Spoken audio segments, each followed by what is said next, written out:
cadre de cette émission Saint Odeur. Mesdames et messieurs, nous recevons aujourd'hui le directeur général de l'Institut des jeunes sourds, M. Nazer N'Djambi-Ndama. M. Nazer N'Djambi-Ndama, bonjour. Bonjour madame. Merci d'avoir répondu à notre invitation. Alors, vous êtes le directeur de l'Institut des jeunes sourds. Pouvez-vous nous dire dans quelle occurrence l'Institut des jeunes sourds a été créé et l'Institut des jeunes sourds a été créé en quelle année? Merci madame pour la possibilité que vous me donnez de m'exprimer devant vos micros. L'Institut des jeunes sourds a été créé en 1971 sur un projet créé et réalisé par le frère Marie-André Ganga, qui est frère Montfortin de Saint-Gabriel. Son projet date de 1958 et il a fallu attendre 1971 pour que le gouvernement congolais puisse donner son accord de création. Pourquoi? Mais pourquoi? Parce que même dans les années 58, la lenteur administrative a existé. Oui. Ça, c'est une première chose. Et deuxièmement, s'occuper de sourds, de personnes handicapées sensorielles, était une grande première. Car comme vous le savez certainement par la littérature, les sourds n'étaient pas considérés comme faisant partie entière de la société. Est-ce qu'ils étaient maltraités ou rejetés? La maltraitance a existé parce que le sourd était considéré comme têtu. Et pas qu'avec eux, ceux de ma génération savent que pour inculquer quelque chose à un enfant, la chicotte était un des moyens employés. Et donc nous avons attendu de 1958 à 1971 pour voir cette école démarrer. À l'époque, vous aviez combien d'élèves? En 1971, lorsque l'Institut va démarrer, il n'y avait que 17 élèves. Alors, là, j'ai une anecdote à vous raconter. Les parents cachaient les enfants. On pensait que amener son enfant dans une école, surtout tenue par des blancs, c'était livrer l'enfant. C'était le mettre à la disposition de tous les abus. Les enfants sourds ou tous les enfants? Non, les enfants sourds. Oui. Déjà que du temps de ma mère à moi, elle n'a pas pu faire des grandes études parce que son père était foncièrement dressé contre l'école. On pensait qu'une femme qui va être scolarisée ne sera plus adaptée au ménage congolais. Oui. Alors, à plus forte raison, les sourds. Donc, on pensait que si l'enfant sourd allait à l'école, ce n'était pas pour son bien, mais c'était plutôt pour des pratiques magiques, pour une exploitation tout à fait. Ce qui n'a pas trop évolué aujourd'hui. C'est vrai qu'aujourd'hui, on ne pense plus que c'est pour la magie et tout. Voilà. Mais il y a encore des parents qui ont peur, qui ont honte d'envoyer leur enfant à l'école. Et voilà, et c'est là un de nos champs de bataille. Il nous faut convaincre tout le monde pour que l'enfant handicapé aille à l'école. L'enfant vivant handicap, pour qu'il aille à l'école, c'est un moyen de développement super. Aujourd'hui, lorsque vous prenez deux Congolais, un qui a été scolarisé, un deuxième, il n'a pas été, la différence, elle est flagrante. Oui. Donc voilà pourquoi nous nous sommes battus. Si au début, l'Institut ne comptait que 17 élèves, aujourd'hui, nous en avons 350 que nous réduisons dans des conditions Pour combien d'enfants vivant avec une surdité? Alors il y a 350 sourds enfants vivant avec surdité qui sont à l'école, oui. Mais nous pensons sincèrement qu'il y en a autour de 5000 qui ne vont pas à l'école. Pour une école, ce n'est pas suffisant? Ah ben non, si vous scolarisez 350... Ce n'est pas insuffisant? C'est insuffisant plutôt, oui. Si vous scolarisez 350 Congolais sur 5000, le déséquilibre est flagrant. Oui. Aujourd'hui, dans le cas de la scolarisation, dans chaque département du Congo, on peut créer une école équivalente à celle qu'on a à l'Institut des jeunes sourds.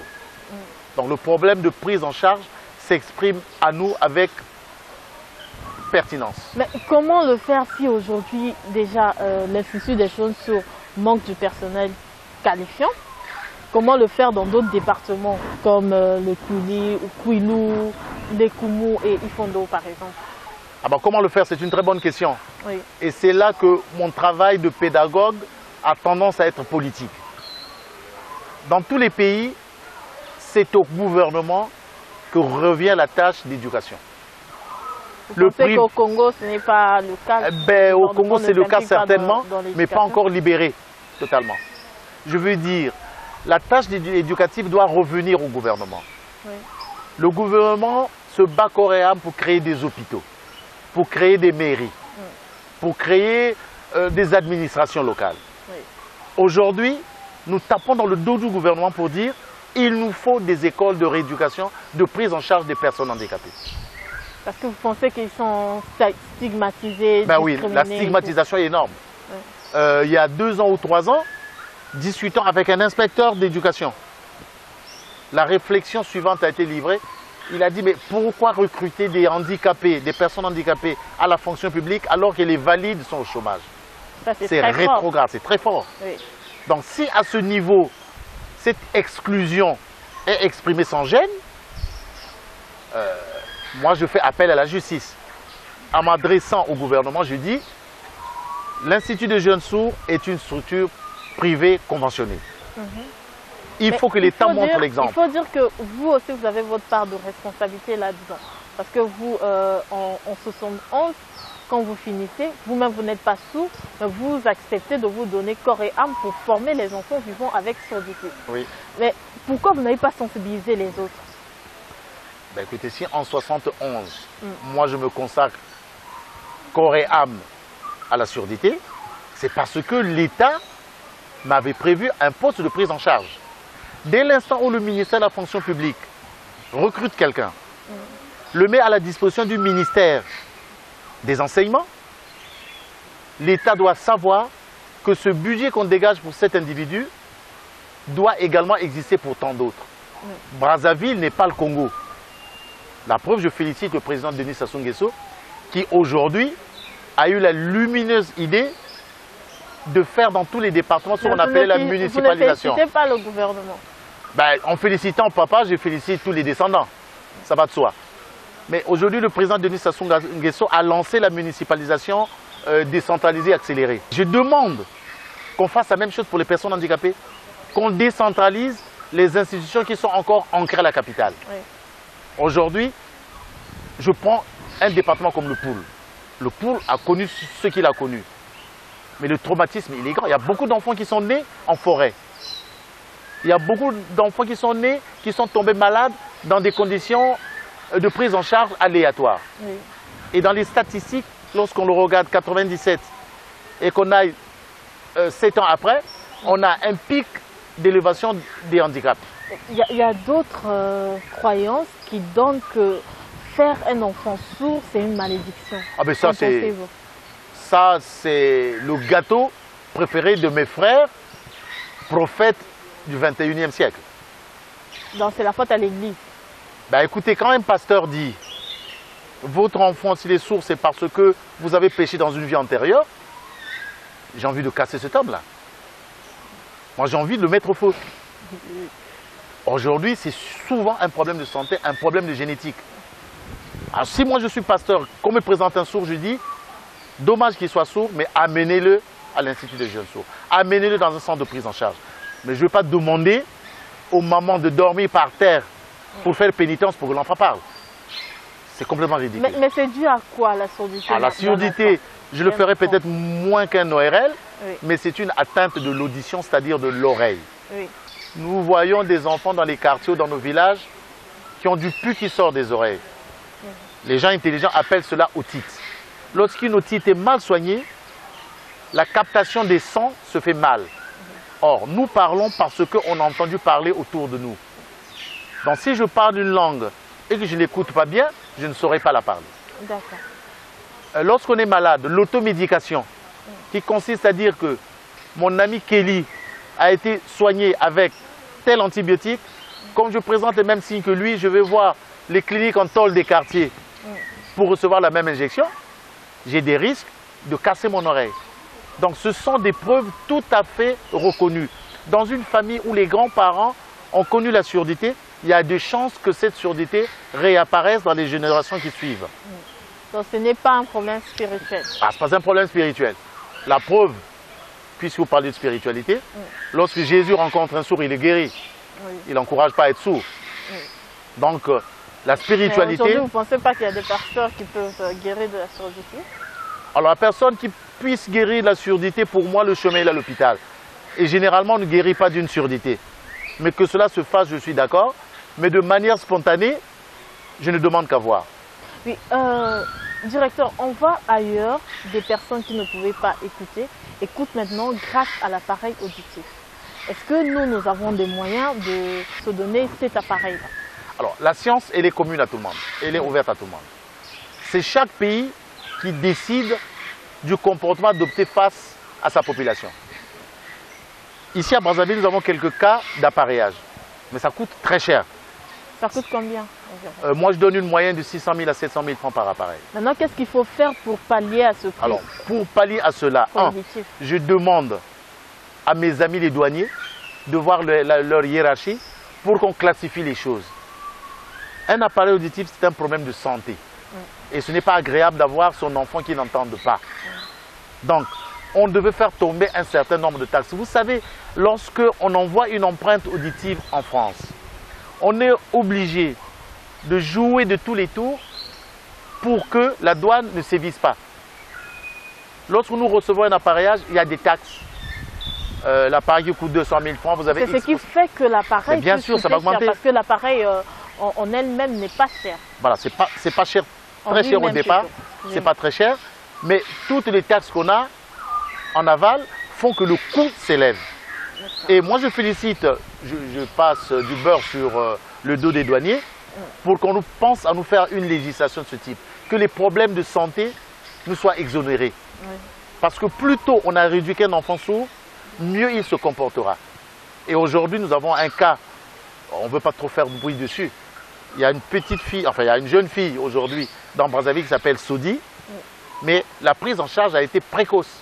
Aujourd'hui, elle est en licence de droit dans une université de la place. Mais il faudrait donner cette chance à tous les enfants. Et je demande surtout au Congo d'envoyer des gens en formation. En parlant du cas de Sodi, pourquoi l'Institut des jeunes sourds ne forme pas en journaliste, par exemple? On voit ailleurs, quand le journal passe, tout au bas, on voit une personne qui interprète pour les personnes sourdes. Très bien, madame. Mais la journaliste que vous êtes pourrait demander à sa hiérarchie de suivre cette formation. Et nous serons très joyeux de vous indiquer la piste à suivre. Tous ces problèmes de surdité, de formation, font partie du bagage politique d'un pays. Est-ce que vous affirmez qu'aujourd'hui, les personnes sourdes n'écoutent pas l'information? Ben oui.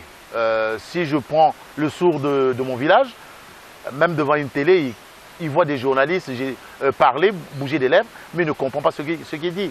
Et celui de Brazzaville? Celui de Brazzaville, par Radio Congo, a de temps en temps, par Télé Congo, pardon, a de temps en temps des résumés d'informations. Mais ce qu'il faudrait, les sourds aujourd'hui sont en train de se battre pour le langage des signes soit reconnu comme langue nationale. Donc, si c'est reconnu comme langue nationale, cela voudrait dire qu'au moins une fois par jour, on devrait avoir une tranche d'information dessinée aux sourds par la langue des signes. Et moi, j'irai encore plus loin. Je suis pour que la langue des signes soit enseignée dans toutes les écoles où on forme des enseignants. De même, je plaide... Ça ne se fait plus, parce que la filière a été fermée. La filière a été fermée à l'ENES. Pourquoi? Il n'y a que l'ENES qui le sait. Aujourd'hui, on a fermé en 98. Ça nous fait un certain nombre d'années depuis. Il faudrait qu'on pense à ça, qu'on relance.